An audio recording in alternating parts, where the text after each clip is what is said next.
La paz de Dios sea con todos ustedes. Soy Luis Villarreal y eso es Escudriñando las Sagradas Escrituras. Seguimos hoy con nuestro discipulado y estudiando, en este caso, la, lo importante de Abraham y la fe para la salvación. Es decir, cómo Dios usa a Abraham como un ejemplo para nosotros. Y recordemos que durante la vida de Abraham estamos antes de la ley, en una dispensación de la promesa. Eso se da muchas cosas que trascienden hasta hoy a nuestra dispensación de la gracia. Entonces seguimos analizando, como habíamos quedado el martes pasado, acá analizamos Santiago 2, 21 y 23, cuando Santiago habla del sacrificio que iba a hacer Abraham de su hijo Isaac como una obra de fe, y algunos lo toman como una contradicción con respecto acá al apóstol Pablo, pero vamos a leer para eso entonces 3:29 de Romanos, así, 3:29 de Romanos, y comparemos entonces con Santiago. 3:29 de Romanos, la Biblia nunca se va a contradecir, sino que las epístolas sobre todo se van a confirmar una con las otras, porque todos los apóstoles, en este caso Santiago, el hermano de Jesús, y que era hermano de Judas, Santiago es Jacob que aparece allá en el libro de Hechos, y hermano de Judas, hijo de María y de José, ambos, también fueron inspirados por el Espíritu Santo y escribieron. Entonces leemos de de Romanos 3, así, 29, dice así: ¿es Dios solamente Dios de los judíos? Lo dijo ya Santiago y Gálatas. ¿No es también Dios de los gentiles? Nosotros, los gentiles que no somos judíos. Ciertamente también de los gentiles, porque Dios es uno y él justificará por la fe a los de la circuncisión, los judíos, y por medio de la fe a los de la incircuncisión, nosotros los que no somos judíos. Luego pues, por la fe invalidamos la ley en ninguna manera, sino que confirmamos la ley. Y aquí es importante que veamos esto. Primero, la fe es la que nos justifica, porque no es por obras, dice el apóstol Pablo, para que nadie se gloríe tampoco. Pero por la fe, es lo que está diciendo Santiago, tenemos que actuar y hacer obras de la fe de quien cree en Cristo, quien ha sido restaurado y regenerado. Yo no puedo vivir una vida igual que la que vivía cualquier inconverso si mi fe me ha llevado a ser salvo, a nacer de nuevo, y por ende tengo que dar fruto. Ahí está Gálatas, los frutos del Espíritu Santo. Gálatas. ¿Es fruto de qué? De la fe. Entonces nada se contradice Santiago y Pablo, de ninguna manera. Y Abraham fue ejemplo de eso. La fe nos lleva a la obediencia a la palabra. Dios le habló a Abraham y Abraham obedeció. La palabra nos habla, nosotros tenemos que obedecer. Ahora, muchas de estas cosas es imposible obedecerlas. Es tan difícil no odiar a quien nos ha hecho daño, pero sobre todo a quien le ha hecho daño a seres amados. Hay gente que han sido traumadas, han sido tan afectadas. ¿Por qué? Por abusos de toda clase, secuestros, de todo. Pero el Espíritu Santo sí puede sanarnos y puede limpiarnos del odio, del rencor, y hacer cosas tan imposibles para el hombre, pero que para Dios son imposibles, que es tener un espíritu limpio y libre de todo trauma y una mente. Entonces, yo también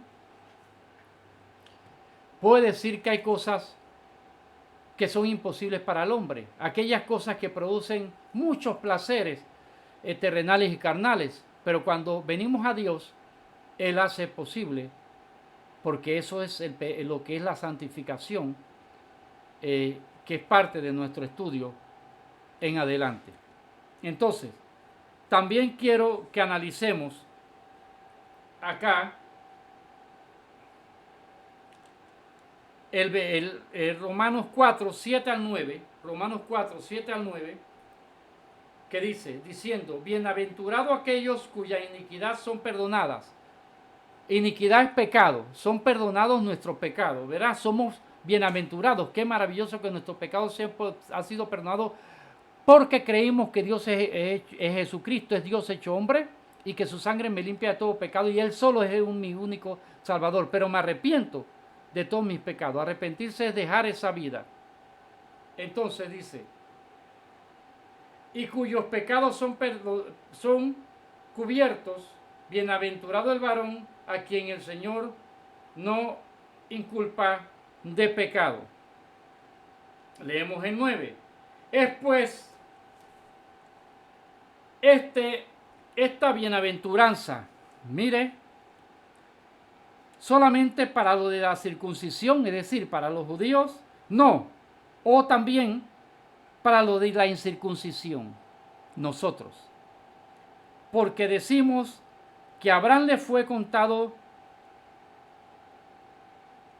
la fe por justicia. ¿Cómo pues la fe contada está en la circuncisión o en la incircuncisión?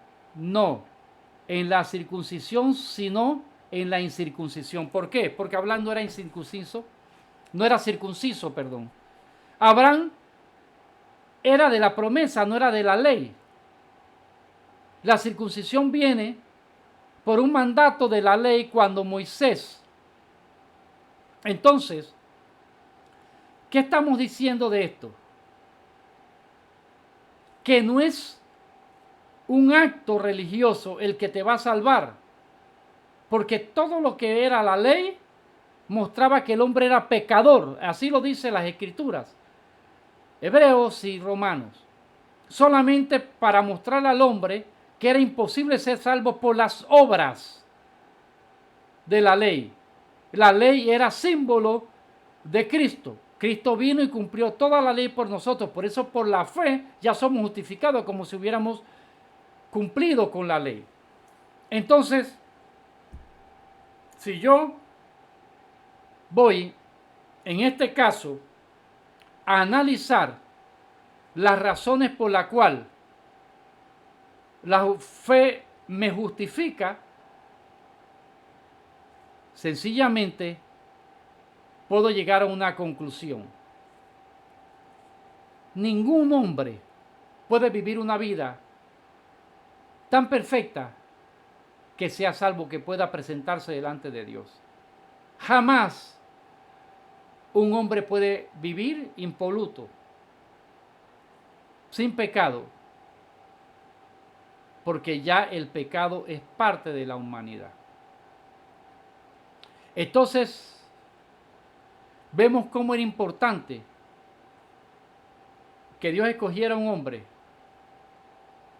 sin posibilidades de que se hiciera una nación, y hace una nación. Ahí vemos cómo entonces, después de Isaac se casa con una persona del mismo grupo étnico semita, cuando Abraham manda a su siervo allá, a donde su familia, y escogen esposa para él. Entonces, Raquel, que viene a ser también, porque está Sara, la esposa de Abraham, Rebeca, la esposa de Isaac, y viene a estar Raquel, Lea, como esposa de Jacob, hijo de Isaac, vienen a ser del mismo grupo étnico semita. Cómo Dios va guardando esa parte. Y no tiene nada que ver con racismo, no. Sino es que era importante que apuntara a una misma línea para que no hubiera equivocación de que hubiera un Mesías allá en qué sé yo, en Europa, o que hubiera un Mesías allá entre los escandinavos. No, tenía que ser uno solo, porque Dios iba a hacer carne una sola vez, porque dijimos que era importante, como que después del primer Adán, que pierde todo su poder y todo su dominio cuando peca, y queda en manos de Satanás, que el Señor dice, el príncipe de este siglo, tiene que venir otro Adán, es decir, otro hombre, para quitarle el dominio que robó Satanás, siendo limpio de pecado, y para que hubiera el cumplimiento de la redención. Entonces, el cumplimiento de la redención, ¿por qué digo esto? Porque desde el momento en que Adán peca, usted va a observar que Dios mata a un animal inocente y cubre con esa piel la desnudez de Adán y Eva, que era el síntoma de su pecado cuando se vieron que estaba desnudo y entró en ellos malicia. Entonces, en ese momento se establece, claro, como dicen las Escrituras, que sin derramamiento de sangre no había remisión de pecados. Por eso que usted ve que viene entonces, retomando y recapitulando lo que hemos enseñado hasta ahora, que Dios se agrada con el sacrificio de ¿quién? De Abel, y no con el sacrificio de Caín. Porque el sacrificio de Abel eran unos corderos y hay derramamiento de sangre y por ende remisión de pecados como símbolo que iba a venir un Mesías que iba a ser sacrificado por toda la nación. Ahí está cuando vemos en San Juan que dice Juan Bautista, he aquí el Cordero de Dios que quita el pecado del mundo. Vemos cómo va de Génesis a Apocalipsis a cumplirse con exactitud. Entonces, cuando vemos, y vamos a volver un poquito atrás, cuando vemos a Abraham, vemos a Abraham sacrificando, ¿verdad? El sacrificio. Cuando vemos entonces a Isaac, lo vamos a ver enseñando y haciendo lo mismo. Cuando vemos a Jacob, que trabaja, el hijo de Isaac, que trabaja primeramente por Raquel y no se la dan, sino que le dan a Lea, estamos viendo que hasta ese era plan de Dios. Entonces, vamos a ver a Jacob haciendo lo mismo, sacrificando, porque ellos conocían que ese sacrificio no era el que los limpiaba de pecado, ni los mantenía en comunión con Dios, sino era un acto simbólico de que creían, que iba a venir un Mesías, un postrer Adán, que iba a morir por el pecado de todos los hombres. Entonces, era imposible que un hombre fuera perfecto. Era imposible que un hombre no pecara. La única forma de hacerlo posible es que Dios, el Verbo, se hiciera carne y vivió entre nosotros con un cuerpo de carne y jamás pecó. Murió en la cruz del Calvario, sufriendo, espantosa y horriblemente por nuestros pecados, y resucitó levantando su cuerpo de carne. ¿Pero por qué resucita levantando su cuerpo de carne? Porque como en él no hay pecado, la muerte no lo podía retener. Dice el apóstol Pablo, ¿dónde está, muerte, tu aguijón? ¿Y dónde está, oh sepulcro, tu victoria? La muerte no lo podía retener. Dice el salmista, no dejarás que tu santo vea corrupción. Su cuerpo nunca se pudo pudrir porque no podía ver la consecuencia del pecado en él. Y se levanta él y es glorificado. Y se muestra durante 40 días con un cuerpo glorificado. A los discípulos ya mucha gente allá en Jerusalén. Y luego es recibido a la diestra de Dios. Entonces usted siempre va a ver como un patrón de conducta. Usted ve que el diablo mató a Abel para acabar con esa descendencia. Luego nace, en este caso, le nace Set para ocupar el lugar de Abel. Luego de Set viene hasta Noé y Noé se permanece. Un hombre permanece justo en un mundo en donde dice Génesis que el pensamiento del hombre era de continuo solamente el mal. Usted va a ver entonces cómo de Noé, su hijo Sem, se llega hasta Abraham. Abraham comete errores y luego se va a tratar de impedir la promesa en Abraham, haciendo el problema con que naciera Ismael de su sierva Agar y la costumbre que ya hemos explicado, que Sara adaptó de esa región. Cuando usted ve que nace entonces Isaac y Esaú, usted va a ver que Esaú trató de matar, iba a matar a Isaac. Se repite casi lo de Caín y Abel, pero no fue así. Esaú se arrepiente.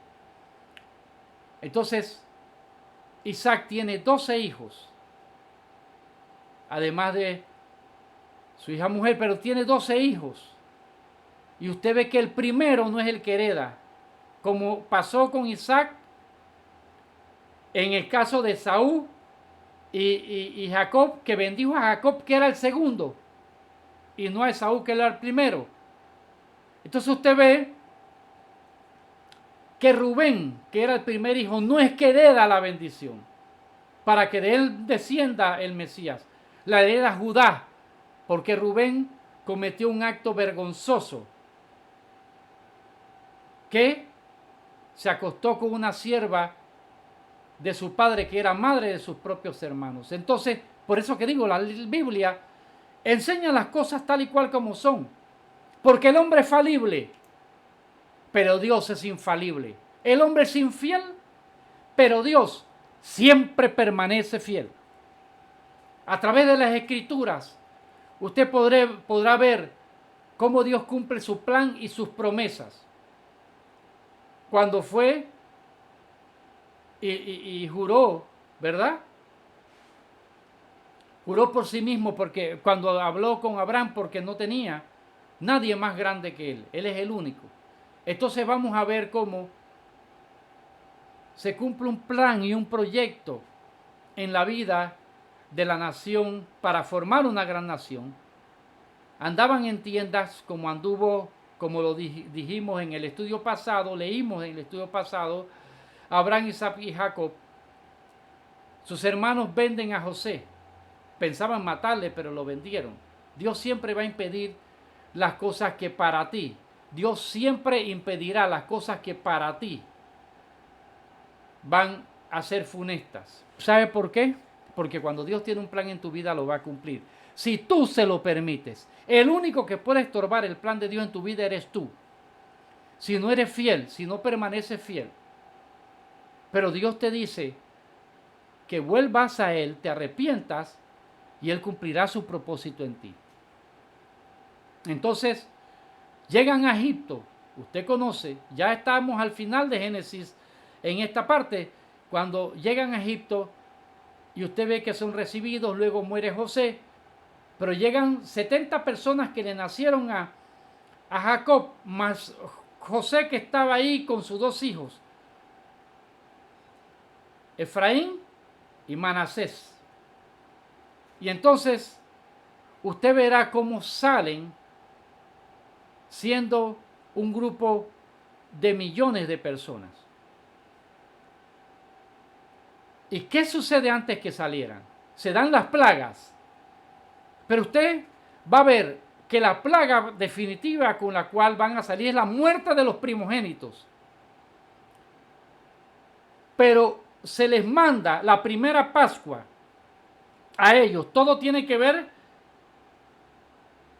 en la aparición de Jesucristo como el Salvador. Sucede la primera Pascua, donde el Señor les manda a matar un cordero y les da todas las reglas para matar ese cordero, y que con la sangre de ese cordero, símbolo de qué, de la sangre de Cristo que nos limpia de todo pecado, iban a ser libres de las consecuencias de esa plaga que la pusiera en el dintel de la puerta. Nosotros ya fuimos cubiertos con la sangre de Cristo cuando nos arrepentimos y le entregamos nuestra vida a Él. Ya somos cubiertos con la sangre de Cristo. Hermano, usted no puede cubrir a nadie con la sangre de Cristo si es que usted no puede cubrir a nadie con la sangre de Cristo. ¿Sabe por qué? Porque es Cristo el único que nos puede cubrir con su sangre. ¿Cómo lo hace? Arrepintiéndose y convirtiéndose. Por eso que es necesario que usted lleve a sus hijos a arrepentimiento y al nuevo nacimiento. Sus hijos, aunque asistan a la iglesia, eso no los hace salvos de ninguna manera. Y hoy tristemente podemos ver, y se lo digo con autoridad, gente que está en los altares y ni siquiera han nacido de nuevo. Mucha gente que asiste a los cultos y ni siquiera ha nacido de nuevo. Entonces, hoy, por eso que usted ve que no creen en manifestación del Espíritu Santo, no creen en el hablar en lenguas, que es importante y eso será parte de nuestros estudios. No creen en la intercesión, no son personas que viven una vida de oración, porque el Espíritu Santo en algunos está y en otros está apagado, contristado, y en otros ni siquiera está porque no han nacido de nuevo. Bien, entonces ese era símbolo de que iba a haber un cordero pascual. Usted va a ir esa línea. Viene entonces la bendición sobre Judá. Ahí está cuando Jacob bendice a sus hijos en Génesis. Y entonces viene David. A David se le promete. Porque viene después de eso.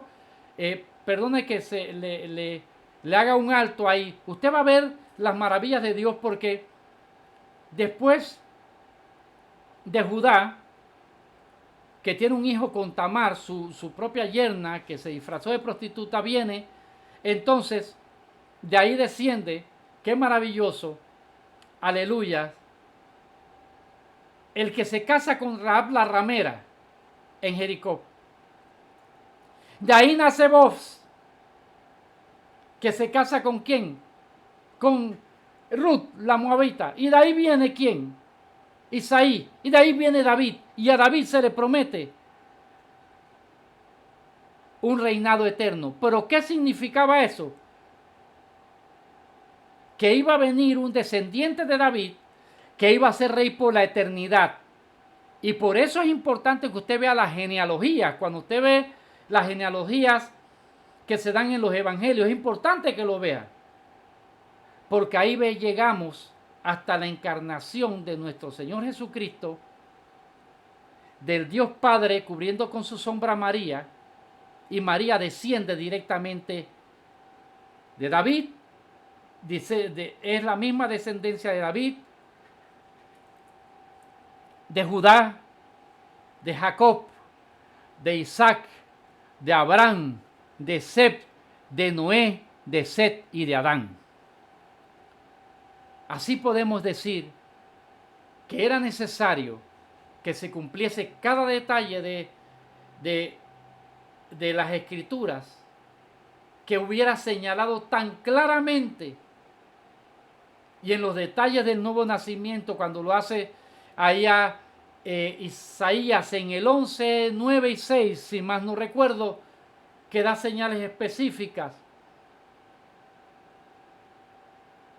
¿Para qué?